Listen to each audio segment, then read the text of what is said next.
Ah! Yorkie the Barbarian here. Before the founding of House Yorkie, before Yorkshire was even on the maps, was my people, the brigands of Brigantia. Now let me take you back to my time in Golarion, with more of Pathfinder Kingmaker.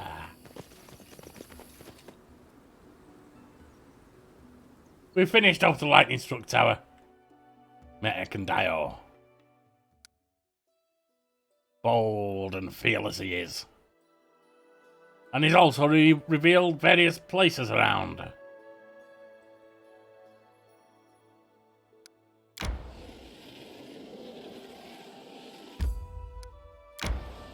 Might be worth our while resting before we go in there. Who chose this route? My feet are killing me. Isn't there a better path? Next time you lead. I don't care about your feet. Have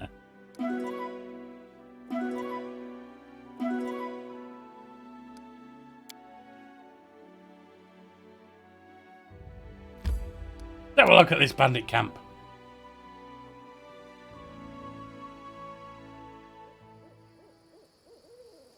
I won't be halted. Hey, you're leaving some for me, right? Just stand lookout. Just stand lookout like you were told. The man's voice carries the weight of command. He seems to be the leader of the bandits. His bushy beard is matted and remnants of the last day's meals are still evident in it. Quit your whining. We always take care of our own, don't we? There's a dishevelled rotund woman with a round face. Ah, right you are. When have we ever mistreated you, Shorty? Oh, I'm getting the feeling he might have done with that nickname. The short, ratty man whose filthy strands of hair do little to obscure his prominent bald spot. Hey, I felt that one. Doesn't even try to watch the road. His eyes are locked on the sight of his companions rummaging through their most recent haul of obviously stolen loot. Ekan raises his bow and silently knocks an arrow. Noticing your attention, he nods toward the bandits. Worse than trolls, bred human, goes to be monsters. The bandit leader looks up. Jumps with a start when he sees you. His whole eye widens in disbelief. Shorty, you asked, you were supposed to watch the road. Shorty spins to face you, finally notice your presence. Hey, someone's coming. You don't say. Grab your blades, he yells belatedly. Hey, hold on, everyone, the bandit leader says as he sheathes his sword. He'd drawn just a moment ago. And Shorty, stop your foaming. Look here, this is our glorious Baron himself. Come now, bow down, everyone, bow down. The bandit leader bows low, a smirk showing through his bushy beard. The rest of the bandits clumsily repeat the gesture. All except Shorty, who can only glance back and forth, unable to comprehend the situation. Who are you? What's going on here? Why, we're your loyal subjects. Questionable right now. Honest bandits. Okay, well, I guess you are admitting it. The bandit leader's broad smile reveals a mouthful of rotten teeth. We've been associated with the Stag Lord's band. Since you went and beat the stag out of him, we're left on our own. So now you ought to take us in, your grace. Would be even better with a strong leader. You want to work for me? Aye, your grace. We're ready and willing to serve. We'll take the pledge right now if you want. We'll kiss your boots, your ass, whatever you need. We're sick to death of hiding in the woods and sleeping in the dirt. Why be bandits when we could take from traders legal-like? Collect taxes, he means, your grace. The rotund woman clarifies, yeah. Some strong boys and gals to collect taxes could be good. All for the glory of your grace, of course, the bandit leader says with a grin. Hey, what are you saying? Shorty raised his head in confusion. If that's the Baron, the only job he'll have for us is as news tighteners. It's a slimy git. I say we cut him down. Yeah, this slimy git needs to go. Shut your trap, Shorty. I beg your pardon, your grace. Dumb as a doornail he is. Joined our company but recently. Alright, I'll hear you. The barony has been lacking manpower recently. But all the tax you collect will go to the barony treasure. What about this? Sure, I'll hear you. You deal with Shorty, that is. He's distasteful. He's a slimy git. You heard him, Shorty. Sorry, but this just isn't your day. Oh, screw you. Hey, bud!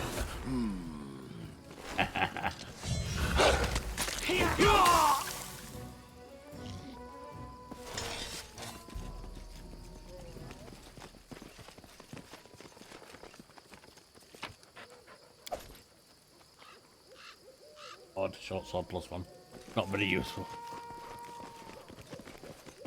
Hooray for your grace, there you go.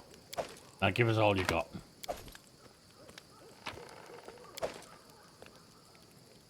Heavy mace +1, not that useful.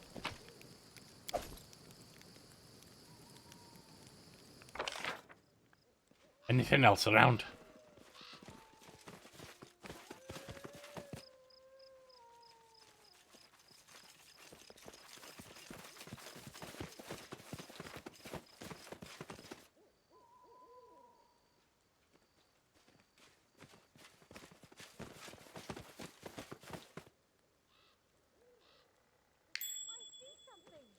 Found something. Right. We'll have a look at the map proper now. Something down here. Tree stump.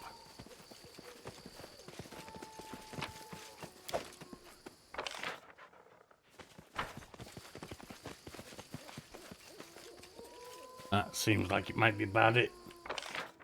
Nothing over here, so that's just not showing up. Take another look. I mean, all these rocks look like they should have a special hiding place somewhere. But I guess not. Alright, I'm out.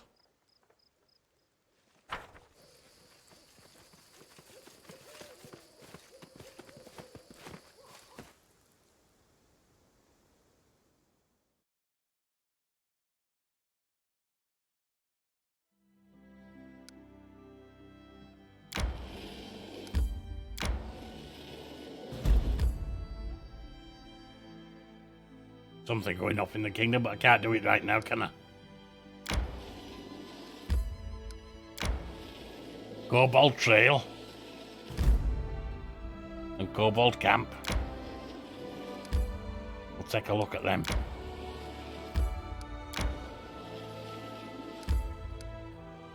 Oops. Well, it sealed the path so we can follow it. Need to catch my breath.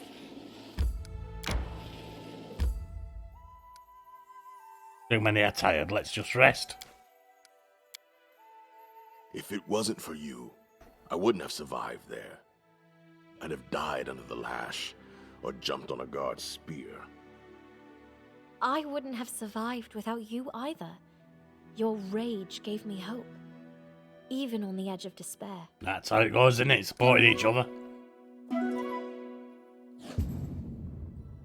Good up a hearty meal. Oh well. Kobold Trail, let's see what's going on. The hills seem pleasant, even welcoming. No grey doom and gloom, just walking along the path and enjoying the view of all the cute little white pyramids built out of pebblestone. Oh, wait. Was it pebblestone? Horror of horrors, what I mistook for pebbles were polished bones. All along the path, the grass was riddled with pyramids, made of polished kobold remains. Got us thinking, is it wise to follow such a grim path, a way marked by death itself? Of course it is! Adventure! Trying to brush away thoughts of who may have polished the kobold vertebrae, and why we quickly moved along the path leading through the Pine Hills. It didn't take long for us to reach a mountain river, with a bridge crossing it. Well, bridge may be a bit generous. It's actually just a log branch, with about as thick as an arm, spanning from one bank to the other. May have been enough for a kobold to cross, since we could see another of those small bone pyramids on the other side. They didn't look nearly strong enough for our party to cross. Examine the river. We quickly discovered the river was quite deep. I plunged my arm shoulder deep into water and couldn't even feel the bed. Fast too. The current pulled a dried leaf off my sleeve. It was gone from my sight in a blink. And it was cold, very, very cold. Frankly, none of us was interested in taking a swim. Check the branch. The branch did have one thing going for it, though. Being so thick, it happened to be quite sturdy. But that didn't make the flimsy crossing any less slippery or challenging to anyone daring to set foot on it. I wonder how many kobolds have slipped on the wet bark and found watery grave. Do someone to volunteer. Ekon, you look like our boy, our guy, whatever.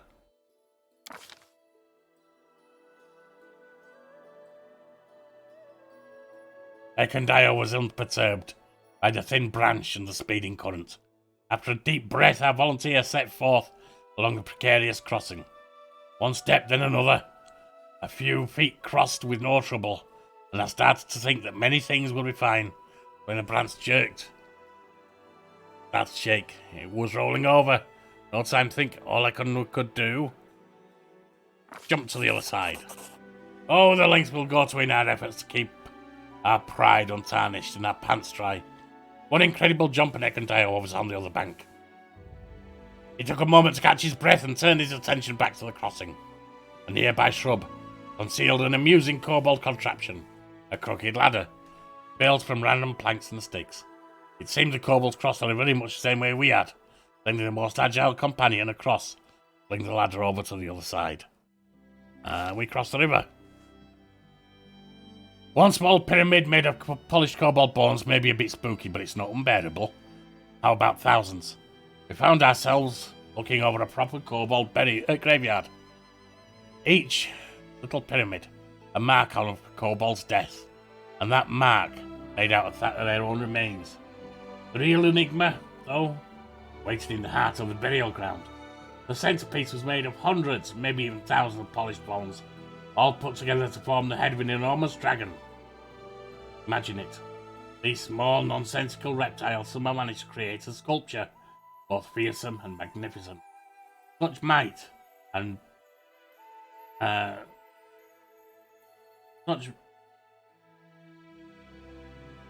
such might, and yet such frailty as well.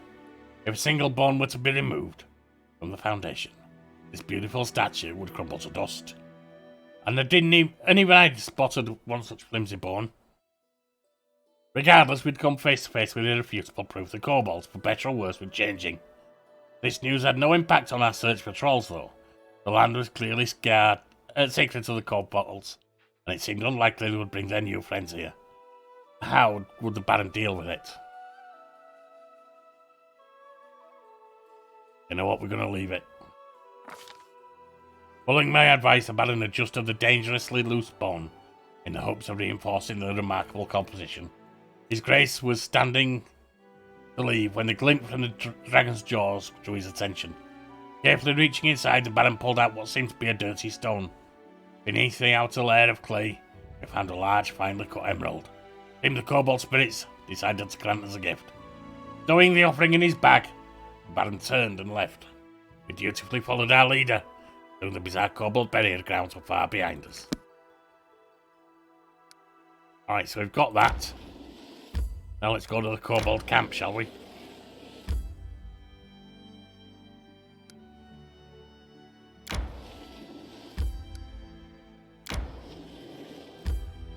Gonna enter this location? Yeah.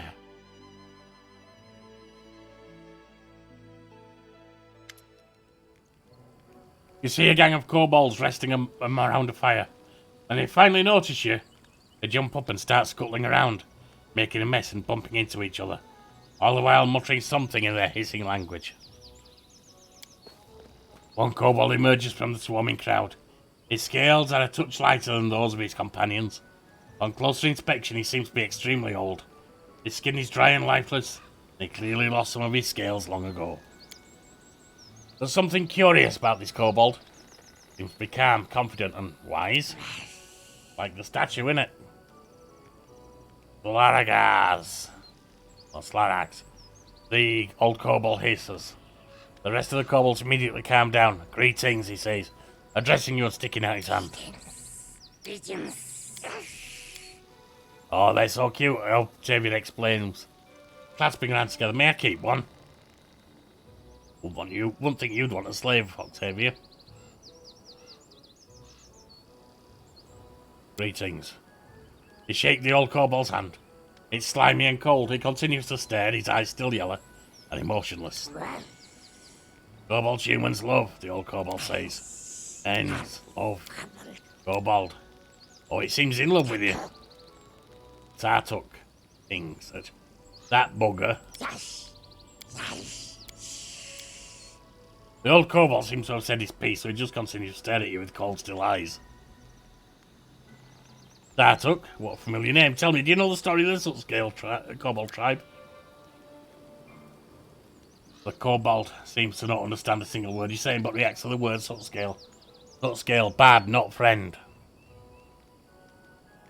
Alright, let's get this sorted out. All of the kobolds are staring at you now.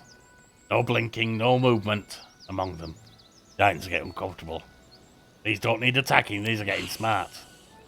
Tartuk trolls love, search Tartuk kobold. Over several minutes you manage to piece together these kobolds are looking for their king, Tartuk, who's lost somewhere. You're following the wrong guy, I'll get rid of him for you. After several minutes beyond that you deduce that this Tartuk somehow managed to befriend the trolls.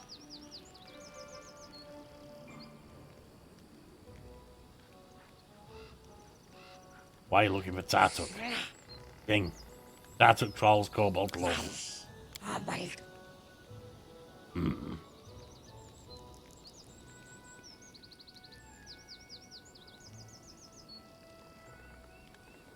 I don't know where the troll's lair is or where Tartuk is hiding.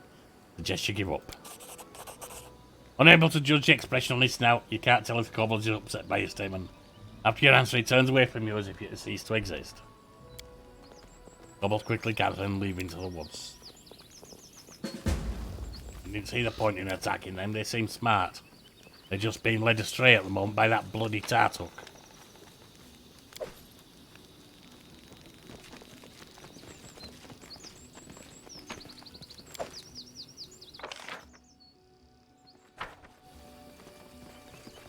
Herbs.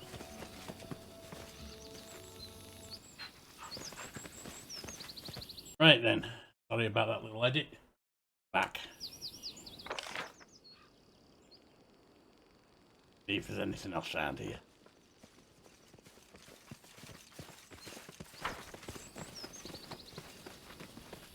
Tree trunk. A triad mark.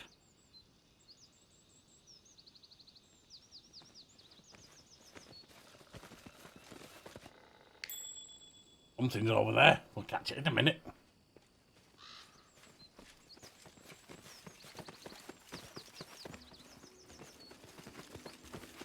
Down we come. This. Herbs.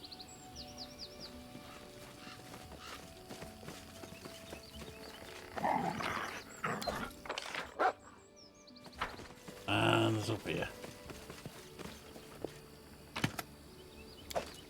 Much. But it's still worth having.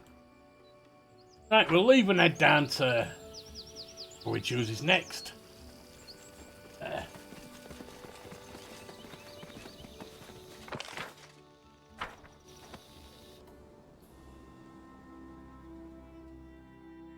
Right, kobolds around today, ain't they?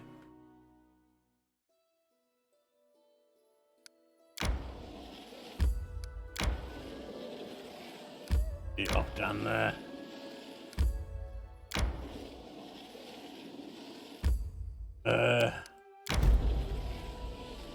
I need to catch my breath. Have a look in here. I require rest. Yeah, we all do. Rigangar, what's that you're chewing? Ew, nasty. What is that? A rat? Raw? How can I forget that I saw that?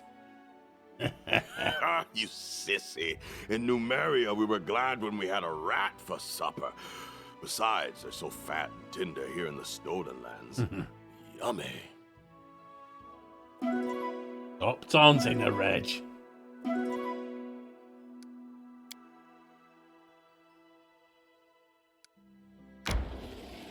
Right, troll clearing. Enter.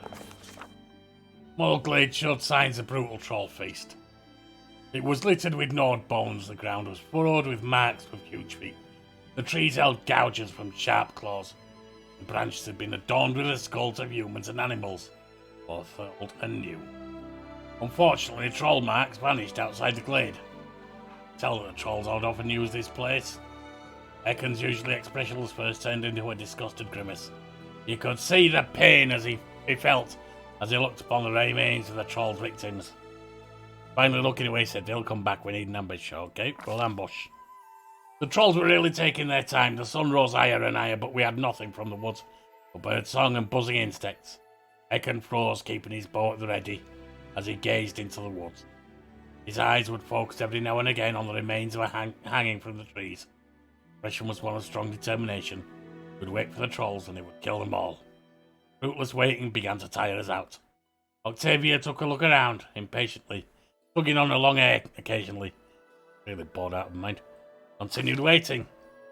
As the sun set, the glade was still empty.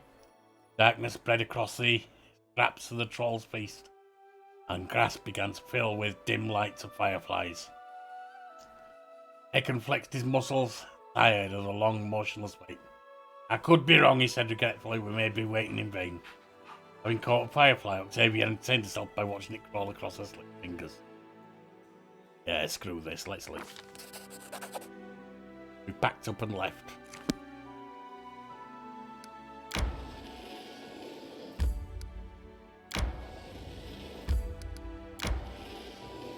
Monster Den. We'll get to that next time.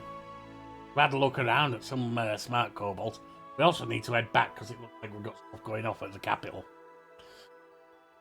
So we have a look at, if next time we have a look at Monster Den and start with the Swamp Witch, and then look back to the capital. All this lot over here we can go back to. I've been Yorkie the Barbarian. You've been great. See you next time.